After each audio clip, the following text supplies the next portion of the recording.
Vote মানে হচ্ছে আপামর জনসাধারণ সবাই সিদ্ধান্ত দেয়। এখানে অনেকে জেনেও সিদ্ধান্ত দেয়, অনেকে সব বিষয়ে সচেতন না, তারাও সিদ্ধান্ত দেয়। বাসে যাবা খরচ 800 টাকা বিল দেবে কে ভাই? আমি দেশের নাগরিক। জুলাই সনদের ভিত্তিতে হ্যাঁ ভোট জয়যুক্ত হওয়া উচিত এবং ইনশাল্লাহ হ্যাঁ ভোট জয়যুক্ত হবে। তো বছরের খাই খাই রাজনীতি, দাপায় রাখার রাজনীতি, এগুলো আমরা আসলে কেউই চাচ্ছি না। তো এইগুলো যদি পরিবর্তনের জন্য আমরা সংস্কার করতে হলে আমাদের হ্যাঁ ভোট দেওয়া প্রয়োজন, আমরা অবশ্যই হ্যাঁ ভোটেই যাব। বর্তমানে যে পরিস্থিতি সুন্দর। প্রশাসন খুব ভালো কাজ করছে, টহল চলছে। আশা করি খুব স্বাভাবিক একটা নির্বাচনই হবে, আমরা সবাই ভোট দিতে পারবো। আর তার থেকে বড় ব্যাপার হচ্ছে যেটা বললেন যে হ্যাঁ ভোট না ভোট, হ্যাঁ ভোটটাকেই সবাই আশা করি করবে, কারণ পরিবর্তন প্রয়োজন, সবথেকে বেশি প্রয়োজন পরিবর্তন। তো এই পরিবর্তনের জন্য আশা করি সবাই হ্যাঁ ভোটই দিবে এবং যতটুকু বোঝা যাচ্ছে চাহিদাটা হ্যাঁ ভোটেই। এই বিষয়টার ক্ষেত্রে আসলে বলতে গেলে একটু কন্ট্রোভার্সিয়াল একটা কথায় চলে যেতে হয়। আমরা স্বাধীনতার পর আজকে এত বছরে দেখেছি অনেক কিছুই।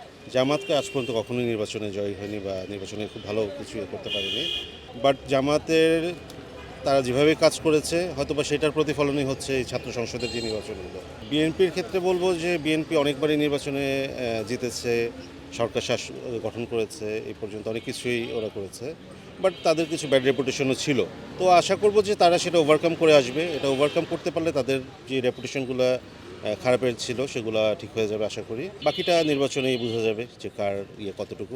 ভাই সুষ্ঠুভাবে আপনার আসলে ভোটটা কাইগের ভোট ভাই। এখন বিএনপির পক্ষে যারা জানে এখন ভোট দিতে হয় দেশের নাগরিক। তো আমি যাওয়া বাসে যাবা খরচ 800 টাকা বিল, 800 টাকা বিল দেবে কে ভাই? আমি দেশের নাগরিক। বিএনপি এখন নাগরিক, এখন বিএনপি পাস করে, জামাতে পাস করে, আমার যদি হয় তাহলে ভালো, যদি না হয় গেল। বলতে গেলে বিগত দিনগুলোতে যা হয়েছে এটা আমরা সবাই ভুক্তভোগী। তো এখন এইবারের যে নির্বাচনটা, এটা নিয়ে সবাই মোটামুটি আশাবাদী আছি আমরা। কারণ সবার ভিতরে একটা চিন্তাভাবনা আছে যে একটা ন্যায় ইনসাফের বাংলাদেশ, ঠিক আছে, মানে বৈষম্যহীন বাংলাদেশ।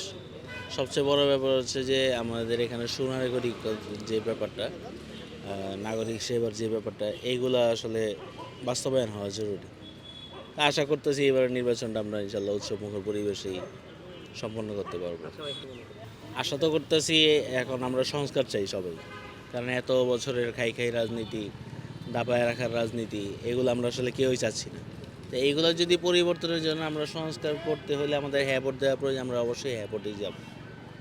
আমার মতে উচিত যে হ্যাঁ ভোটটা দেওয়াই সংস্কারের জন্য সবার হ্যাঁ ভোট দেওয়া উচিত আসলে। এই আন্দোলনের মাধ্যমে আমরা অনেক সাধনার পরে অনেক সহস্র প্রায় 1400+ শহীদের লাশের বিনিময়ে আমরা আজকে এরকম স্বাধীন এবং স্বতঃস্ফূর্তভাবে আমাদের মনের বক্তব্য প্রকাশ করতে পারছি।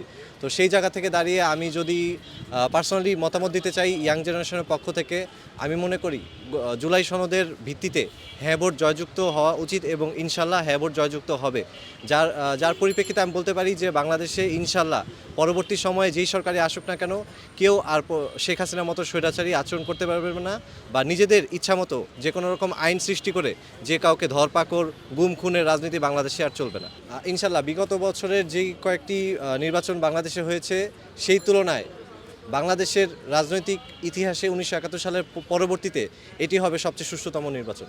সম্পর্কে যদি বলি প্রথমত, তাহলে এটা বলা যায় যে আমরা যখন কোনো গুরুত্বপূর্ণ ব্যক্তিরা মিটিং করি তখন সেখানে শুধু গুরুত্বপূর্ণ ব্যক্তিদের সিদ্ধান্তই নেওয়া হয়।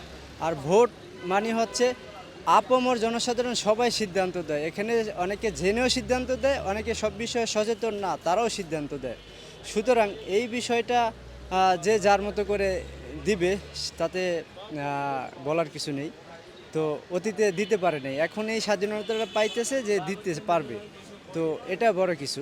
সুষ্ঠুতার বিষয়ে যেহেতু আমাদের দেশে সংস্কারাধীন বাট সংস্কার পূর্ণ না, সুতরাং সুষ্ঠু হবে যে এটা তো কেউই বলতে পারবে না যে এটা সুষ্ঠু হবে, কারণ আমাদের দেশে তো সংস্কার এখনও চলছে। যে কোনো মুহূর্তে সম্পন্ন হয়নি সংস্কার, যে কোনো মুহূর্তে দুর্ঘটনা, যে কোনো মুহূর্তে অপ্রীতিকর কোনো ঘটনা, যে কোনো মুহূর্তে খারাপ বিপ্রতীপ কোনো ঘটনা ঘটিয়ে যাবে বা অহরহ ঘটিয়ে চলছে, এটাই স্বাভাবিক।